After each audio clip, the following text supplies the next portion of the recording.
우리는 요즘에 예전에 비해서 엄청난 양의 지식을 소유하게 되었습니다. 우리가 손에 들고 있는 스마트폰도 사실은 손 안에 든 컴퓨터거든요.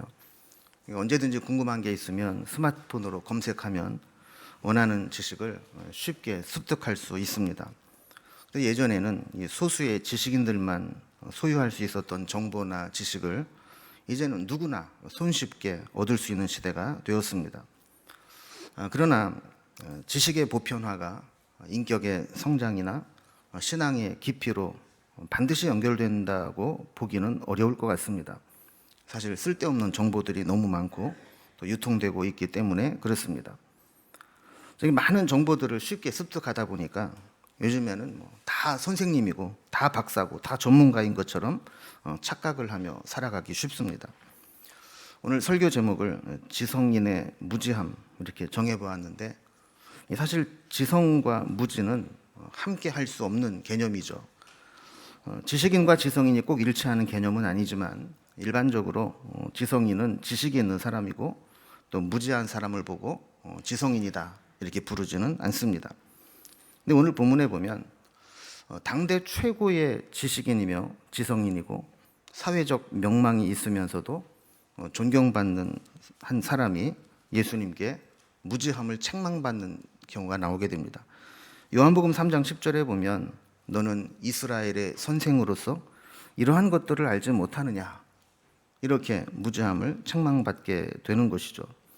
오늘 우리는 이 니고데모의 이 무지함을 보면서 혹시 우리도 니고데모처럼 사회적으로 많은 지식을 가지고 있고 똑똑하고 모든 것을 다 갖추고 있다라고 착각하고 있지만 진짜 알아야 될 영적인 지식을 얼마나 알고 있는지 우리 스스로를 돌아보면서 또 오늘 니고데모와 예수님과의 이 대화를 통해서 우리에게 보여주신 거듭남과 또 구원의 이 진리를 확인하는 시간을 갖도록 하겠습니다.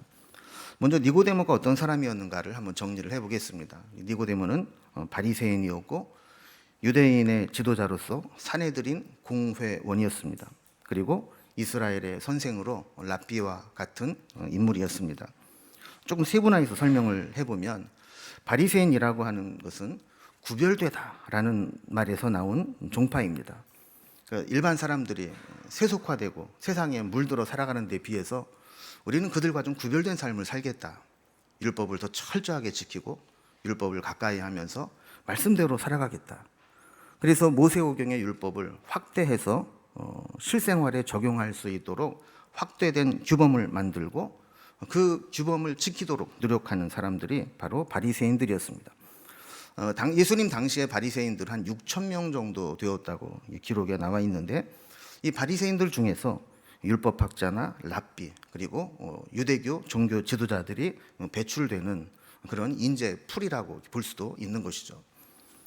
두 번째로 이 니고데모에 대한 설명은 유대인의 지도자였다 그랬는데, 밑에 각 주에 보면 사내들인 공회원이라고 설명이 붙어 있습니다.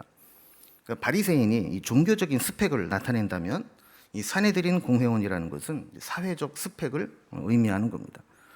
사내들인 공회는 고위 사제들과 율법학자들 또 유대교의 원로들로 구성된 70명에다가 당대 그 대제사장 한 명을 포함해서 71명으로 구성된 유대교의 최고의 종교 의결 기관입니다. 니고데모는 그 대단한 사내들인 공회의 회원이었다라는 것입니다.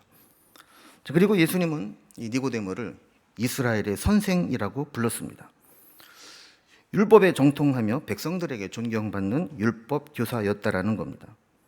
이런 것들을 종합해 보면 니고데모는 당대 최고의 지성과 사회적 지위 그리고 종교적 경건에 이른 우리가 부러워할 만한 모든 것들을 다 갖추고 있는 사람이다 이렇게 볼 수 있습니다.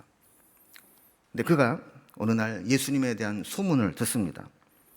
얼마 전 유월절 절기가 시작될 때 성전에서 장사하는 자들을 몰아냈습니다. 당시 사람들은 누구나 다 성전 제사가 저렇게 가면 안 된다, 뭔가 잘못되어 간다 라는 것을 느끼고는 있었지만 누구도 감히 건드리지 못했던 이 성전 제사의 문제를, 그곳에 있는 종교적 비리와 부정을 예수님이 과감하게 드러냈던 것입니다. 게다가 유월절 절기를 지키기 위해서 예수님의 고향이었던 갈릴리에서 내려온 사람들이 예수님에 대한 이야기를 하고 다니는데, 얼마 전 가나에서는 혼인잔치에 포도주가 떨어졌을 때 물로 부족한 포도주를 만들어 주었다라는 소문까지 들리게 되었습니다. 그리고 요한복음 2장 23절에 보면 유월절에 예수께서 예루살렘에 계시니 많은 사람이 그의 행하시는 표적을 보고 그의 이름을 믿었으나 그랬습니다. 예수님이 예루살렘에 올라오셔서 많은 표적들을 행하니까 사람들이 그 표적을 행하는 것을 보면서 예수님을 믿었다라는 겁니다. 그래서 이 유월절에는 예루살렘에 모인 사람들의 최고의 관심사는 단연코 예수님이었습니다. 대부분의 사람들이 뉴스의 주인공으로 떠오르는 예수님에 관심을 갖기 시작했고, 또 이야기거리로 받아들이고 있을 때 니고데모는 그 수준을 넘어서 용기를 내어 예수님을 찾아오게 되었습니다. 겉으로는 부족함 없어 보이는 그가 내면에 가지고 있던 영적인 갈급함을 해결하고자 예수님을 찾아왔다는 것은 사실 좀 이례적인 일이었습니다. 덕분에 우리는 예수님과 니고데모의 대화를 통해서 구원과 거듭남의 비밀을 알게 되는 기회를 얻게 되었습니다. 자, 니고데모는 예수님을 찾아와서 예수님이 행하셨다고 하는 표적들을 보니까 하나님께로부터 오신 선생님이 분명하다고 예수님을 지켜 세우면서 대화를 시작했습니다. 2절 말씀에 잘 나와 있습니다. 그가 밤에 예수께 와서 이르되 라삐여, 우리가 당신은 하나님께로부터 오신 선생인 줄 아나이다. 하나님이 함께 하시지 아니하시면 당신이 행하시는 이 표적을 아무도 할 수 없음이니이다. 그랬습니다. 자, 이 말은 예수님에 대한 관심을 가지고 있고 예수님을 알고자 하는 사모함은 높이 평가할 만한 것이지만, 이 니고데모가 아는 예수님에는 몇 가지 한계점들이 드러나고 있습니다. 자, 먼저 예수님을 하나님께로부터 오신 선생인 줄 아나이다 그랬어요. 자, 아나이다라는 말은 알기는 알지만 아직 믿음의 단계로 넘어가지는 못했습니다라는 표현입니다. 그러니까 인식의 단계까지는 왔는데 믿음의 단계로 아직 넘어가지 못했다라는 것이죠. 또 한 가지, 예수님을 하나님께로부터 오신 선생이라고 인식하는 근거가 예수님이 행하시는 표적이었다라는 겁니다. 예수님 행하시는 표적을 보니까 일반적으로 사람이 하는 트릭과는 좀 다른 것 같습니다. 이런 인식이라는 거죠. 그러니까 니고데모는 사실 외적인 스펙으로는 흠잡을 데 없었지만 아직까지는 율법의 한계, 종교의 한계, 자기 지식의 한계, 사회적 지위의 한계를 여실히 드러내는 상태였습니다. 이런 니고데모의 세상적인 조건과 스펙은 아무리 화려해도 그것이 영적인 지식을 가져다 주는 것은 아니라는 것을 보여주는 것이죠. 어쩌면 니고데모는 예수님에 대해서 당신은 하늘에서 온 참 선지자입니다, 이렇게 인정을 해주면 예수님도 그렇지, 근데 너는 이 땅에서 훌륭한 스승이야, 뭐 이 정도 칭찬해 주는 것을 기대했을지도 모릅니다. 그런데 그 다음에 이어지는 예수님의 이 대화를 보면 우리가 흔히 말하는 갑분싸처럼 갑자기 분위기 싸해지는 말씀을 하시는 거예요. 3절을 보면요, 사람이 거듭나지 아니하면 하나님의 나라를 볼 수 없느니라. 여러분, 이 말씀은 바꾸어 말하면 니고데모, 너 나한테 좀 칭찬받고 인정받고 싶어서 왔는지 모르겠지만 그거 가지고는 세상 사람들에게는 대단한 조건처럼 보일지 몰라도 그거 가지고 하나님 나라의 주인공이 될 수는 없어, 이런 말씀이죠. 너 거듭나야 돼, 다시 태어나야 돼, 다시 시작해야 돼, 이런 말씀을 하고 계시는 겁니다. 여기서 하나님 나라를 본다 그럴 때 본다라는 말은 단순히 어떤 시각적으로 본다는 것이 아니라 경험한다, 참여한다라는 의미를 가지고 있는 단어입니다. 그러니까 하나님 나라를 본다는 것은 구원받는다, 이런 의미를 가지고 있는 것이죠. 자, 그런데 니고데모는 이 거듭난다라는 말을 이해하지 못했습니다. 그래서 이 거듭남이 뭔지를 질문을 하는데, 사실 우리가 보면 바보가 아니면 물을 수 없는 어처구니 없는 질문을 하는 겁니다. 자, 4절에 사람이 늙으면 어떻게 날 수 있사옵나이까? 두 번째 모태에 들어갔다가 날 수 있사옵나이까? 이렇게 묻습니다. 당대 최고의 지성이라고 자랑했던 니고데모가 머리를 최대한 굴려서 생각해낸 것이 거듭난다라는 게, 그럼 내가 이렇게 늙었는데 나보다 더 늙은 엄마 뱃속에 다시 들어갔다가 다시 또 응애하고 태어나야 된다는 건가? 이렇게 질문을 하고 있다라는 거예요. 이 구절을 보면 당시 니고데모가 늙었다고 표현할 정도로 꽤 나이가 많이 먹었다는 것을 알 수 있죠. 근데 어떻게 다시 엄마 뱃속에 들어갔다가 나올 수 있느냐, 이렇게 말하는 겁니다. 이거를 보면 니고데모는 세상적인 지혜, 종교적인 지식은 다 가지고 있었지만 정말 필요한 영적인 부분에는 무지했다라는 것을 보게 되는 겁니다. 12절 말씀처럼 땅의 일이 아니라 하늘의 일을 깨닫고 믿어야 되는데 그것까지 이르지 못했다라는 것입니다. 니고데모의 무지함을 일깨워 주기 위해서 예수님은 하나님 나라에 들어가는 것, 구원받는 것을 오늘 세 가지 관점에서 우리에게 설명을 해주고 있습니다. 첫 번째는 거듭남이란 무엇인가? 두 번째는 거듭난다 했을 때 물과 성령으로 거듭나야 된다 그랬는데 이 물과 성령으로 거듭나는 성령의 역사는 무엇인가? 세 번째는 모세가 광야에서 노뱀을 들었던 사건을 통해서 이 구원을 우리가 어떻게 믿음으로 받아들일 것인가? 이 세 가지를 말씀하고 있는 거예요. 먼저 첫 번째 살펴봅니다. 거듭남, 중생, 본 어게인이라고 표현하는 거죠. 거듭난다라는 말은 거듭, 다시 태어난다라는 말입니다. 한자로 풀면 다시 중자에 날생자를 써서 다시 난다 이런 뜻이고, 영어로 하면 태어난다는 본과 다시라는 어게인의 본 어게인의 의미를 가지고 있습니다. 3절에 사람이 거듭나지 아니하면 하나님의 나라를 볼 수 없느니라 그랬을 때 이 거듭난다라는 각주에 보면 또는 위에서 이런 설명이 붙어 있습니다. 그럼 거듭난다라는 말과 위에서 난다라는 말이 어떻게 연관되는가를 보려면 이 거듭이라고 하는 헬라어 단어 아노덴이 무슨 의미인가를 보면 알 수 있겠죠. 이 아노덴은 위로부터, 처음부터, 다시, 철저히, 새로이 이런 의미를 가지고 있는 단어입니다. 자, 그러니까 거듭난다, 다시 태어난다라는 의미는 어머니 뱃속에 들어갔다가 육적인 출산을 2번 해야 된다는 것이 아니라 완전하고도 철저한 위로부터 태어나는 전혀 차원이 다른 새로운 출생, 새로운 변화를 의미한다는 겁니다. 그리고 요즘에는 이 거듭난다라는 말을 사회적으로도 많이 통용해서 쓰고 있죠. 그래서 일반적으로 뭐 철저한 개혁이 필요하다거나 또 새로운 출발을 한다거나 할 때 거듭난다라는 표현을 쓰기도 합니다. 그러나 예수님이 말씀하시는 거듭남의 의미는 이렇게 뭔가를 좀 개혁하고 새로운 출발을 한다는 그 정도가 아니라 하나님께서 우리를 새로운 피조물로 만드셔서 우리의 영이 완전히 새로워지는 것을 의미한다라는 거예요.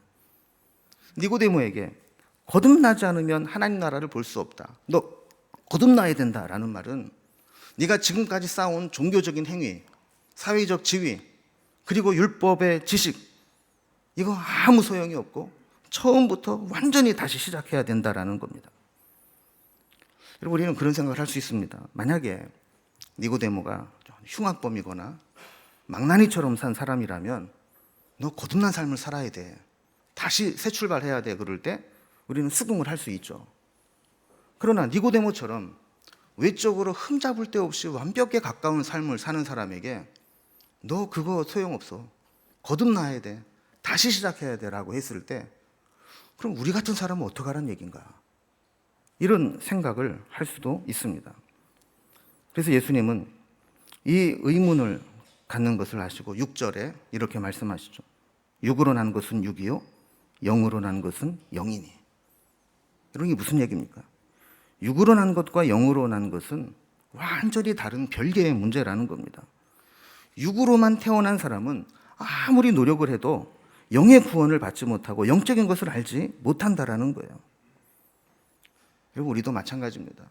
우리가 거듭남, 중생, 구원 이런 얘기 교회에서 너무나 쉽게 많이 하는 이야기이기 때문에 저런 얘기 또 하나 설교 시간에 또 아는 거 다 다시 들어야 되나 이런 마음이 들 수 있지만 사실은 이것처럼 중요한 것이 없기 때문에 오늘 다시 한번 우리가 이를 점검해 보려고 하는 겁니다. 여러분, 거듭났다라고 하는 것은 이따도 살펴보겠지만 영적으로 새로운 피조물이 되었다는 겁니다. 거듭난 사람은 자기 힘만으로 살아가지 않습니다. 세상의 힘으로 살지 않습니다. 세상에서 내가 얻은 지위, 스펙, 경험, 능력, 이것을 자랑하지 않습니다. 거듭난 사람은 영으로 태어나면서 내 안에 나와 함께 사시는 성령님의 힘으로 살아갑니다. 매 순간마다 성령님이 내 안에서 역사하심을 느끼는 사람은 거듭난 겁니다. 거듭난 사람은 말씀을 들을 때에도 다릅니다. 거듭나지 못한 사람은 설교 말씀을 들으면서도 세상의 어떤 좋은 강연이나 강의처럼 듣습니다. 그러나 거듭난 사람, 영적인 생명이 있는 사람은 그 안에 계신 성령님의 말씀과 계속 교통합니다. 그래서 말씀이 들려질 때마다 때로는 아멘으로 화답하기도 하고, 말씀을 들을 때 나의 부족함이 느껴지기도 하고, 말씀을 들을 때 하나님 주시는 무한한 힘을 체험하기도 하는 것이죠. 찬송도 마찬가지 아닙니까? 거듭나지 못한 사람은 찬송을 아무리 불러도 그냥 세상 노래교실에서 부르는 것과 뭐가 다릅니까?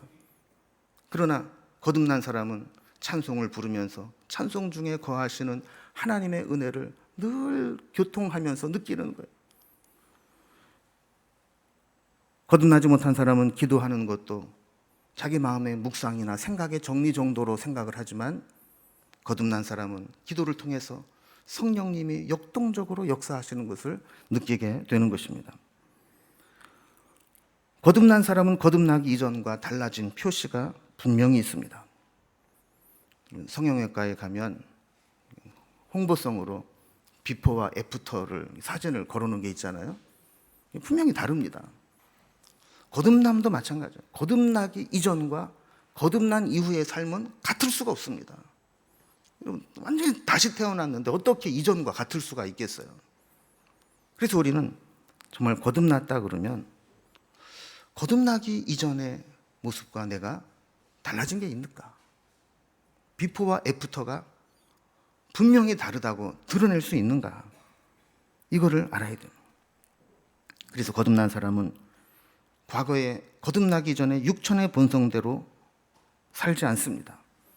거듭난 사람은 성령님과 함께 성령께서 주시는 새로운 본성으로 인생을 시작하는 것입니다. 두 번째로 우리 주님은 이 거듭남의 의미를 더 구체적으로 물과 성령으로 태어나야 된다 그랬습니다. 아까도 말씀드린 것처럼 거듭난다, 두 번 태어난다라는 것이 엄마 뱃속에 두 번 들어갔다 나온다는 게 아니라고 그랬죠. 그렇다면 거듭난다는 게 뭐냐? 이런 의문이 생길 수 있습니다. 여기에 예수님의 답변은 물과 성령으로 나야 된다라는 것입니다. 그래서 5절 말씀을 보면 사람이 물과 성령으로 나지 아니하면 하나님 나라에 들어갈 수 없느니라 그랬습니다. 이것도 쉬운 말은 아니죠.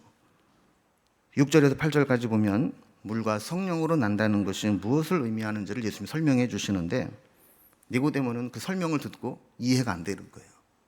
그래서 9절에 보면 어찌 그러한 일이 있을 수 있나이까? 라고 반문을 해요. 설명은 들었는데 어떻게 그런 일이 있을 수 있어요? 이렇게 믿지 못한다는 거예요. 예수님이 이런 니고데모를 아주 강하게 책망하십니다. 10절에 보면 너는 이스라엘의 선생으로서 이러한 것들을 알지 못하느냐 그랬어요. 자, 이스라엘의 선생, 율법 교사였다라는 겁니다.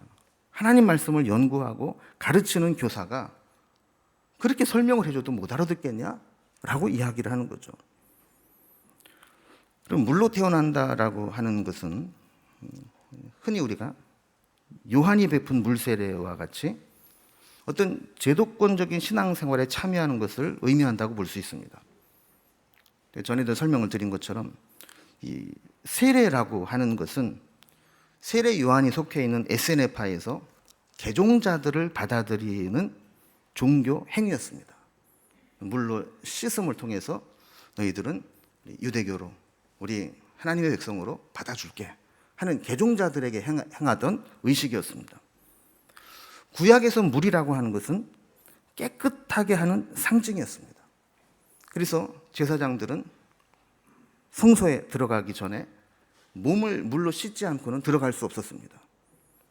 또 죄인이 제물을 가지고 제사를 드리고 나서도 제사장이 물을 뿌려서 정결하게 되는 사죄의 선포를 했습니다. 자, 그런데 세례의 물에 잠갔다 빼든 아니면 제사를 드릴 때 물로 씻든 중요한 것은 그렇게 한다고 해서 우리의 죄성이 없어지거나 죄의 문제가 완전히 해결되는 것은 아니라는 거예요. 그래서 물로 거듭나는 것뿐만 아니라 성령으로 거듭나야 된다라고 말씀을 하는 거죠.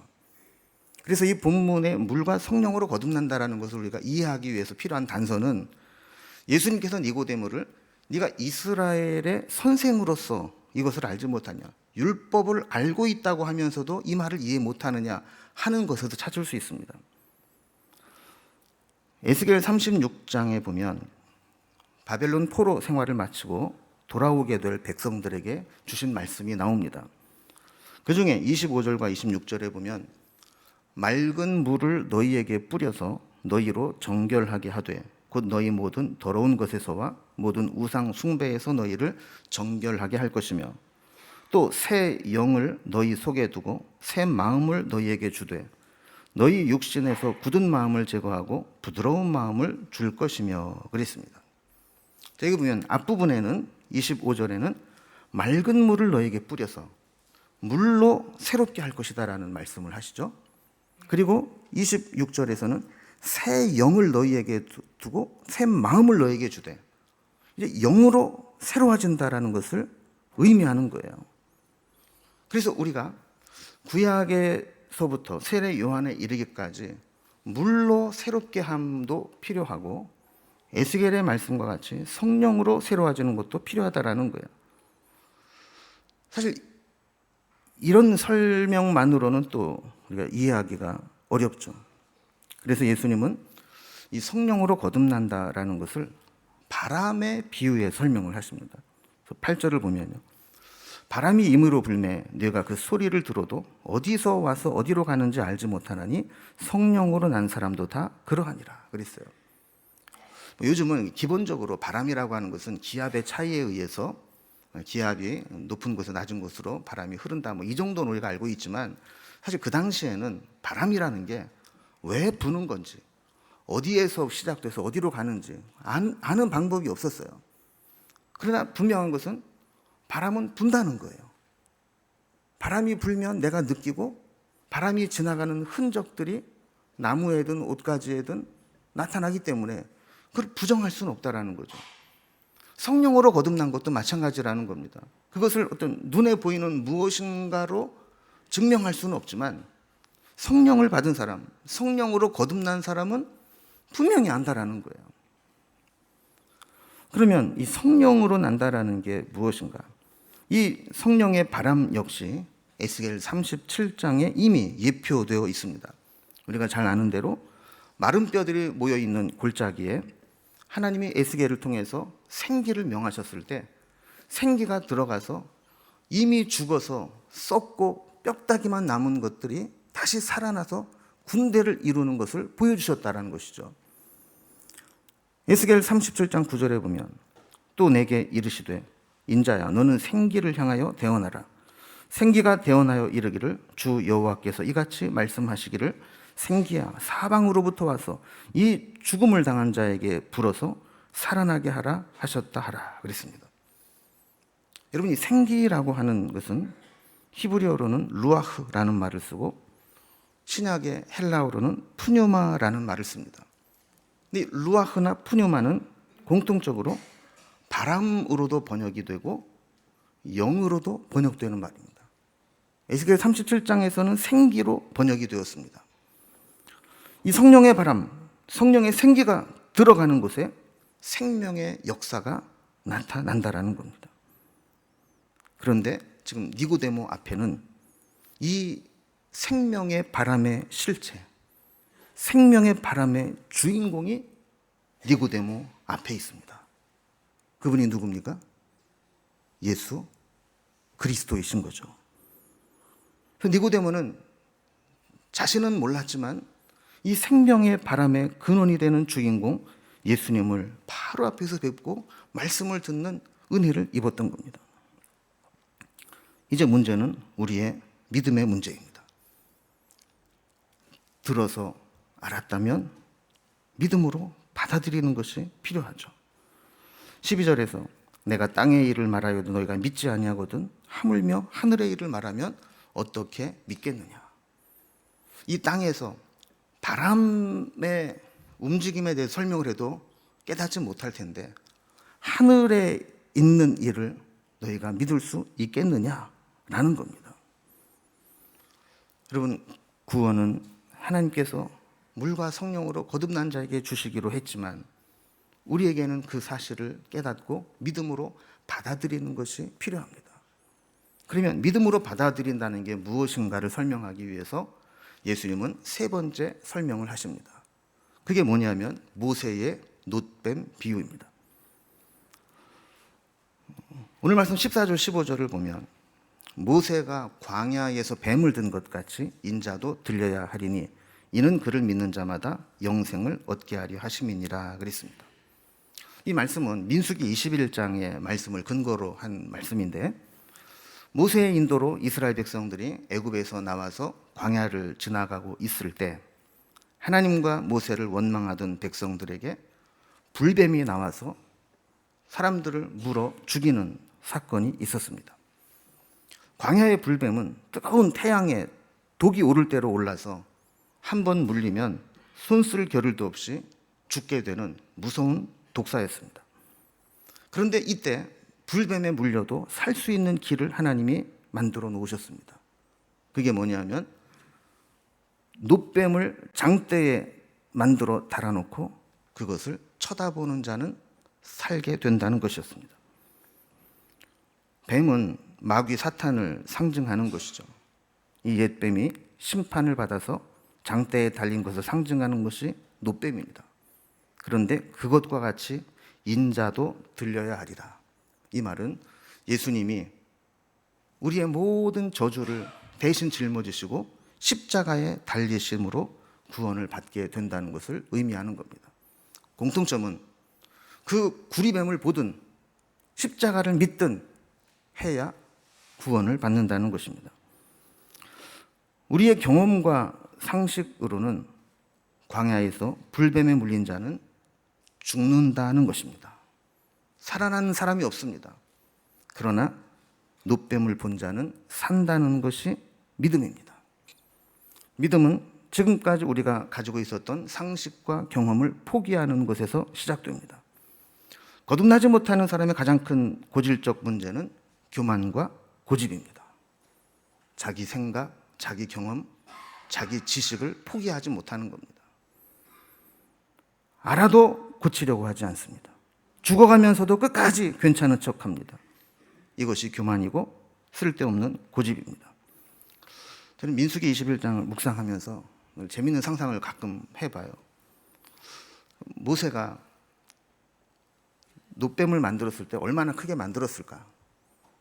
물론 후대에 지금 성지순례 가보시면 느보산에 놋뱀을 조형을 만들어 놓은 것이 있긴 하지만 그렇게 크게 만들 수 있었을까 하는 생각도 해보는 거죠.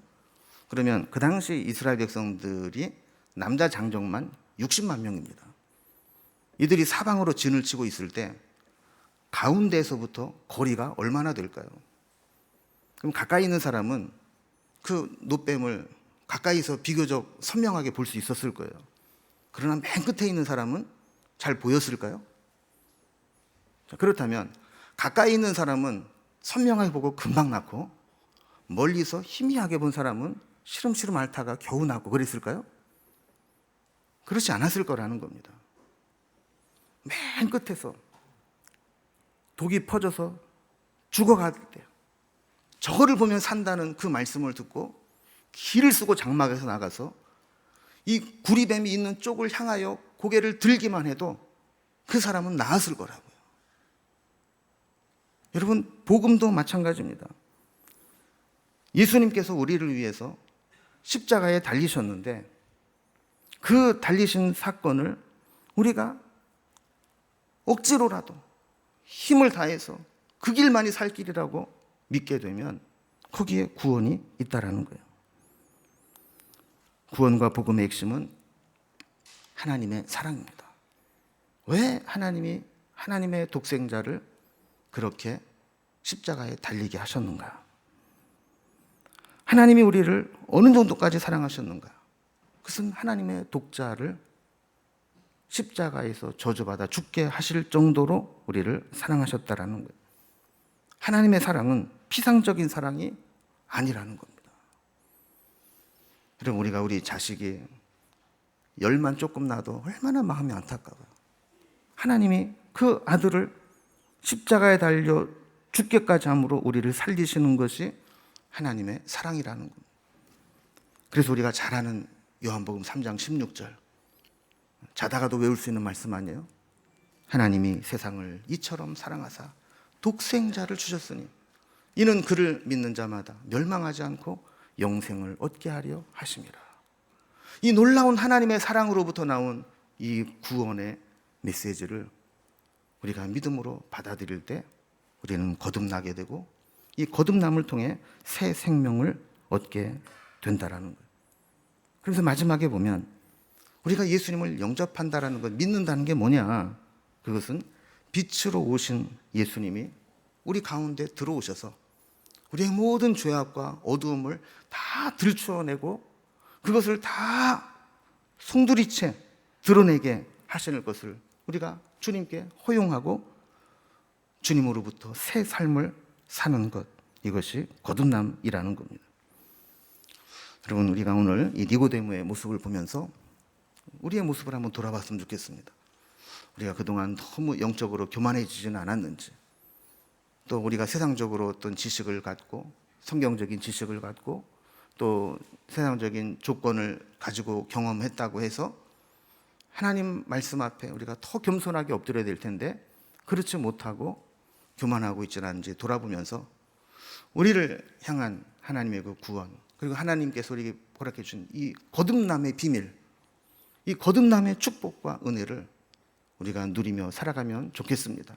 그래서 옛사람, 육의 모습으로 살아가는 것이 아니라 영으로 거듭나서 성령으로 새롭게 살아가는 그러한 은혜의 삶을 살아갈 수 있기를 주님의 이름으로 기원합니다. 기도하겠습니다.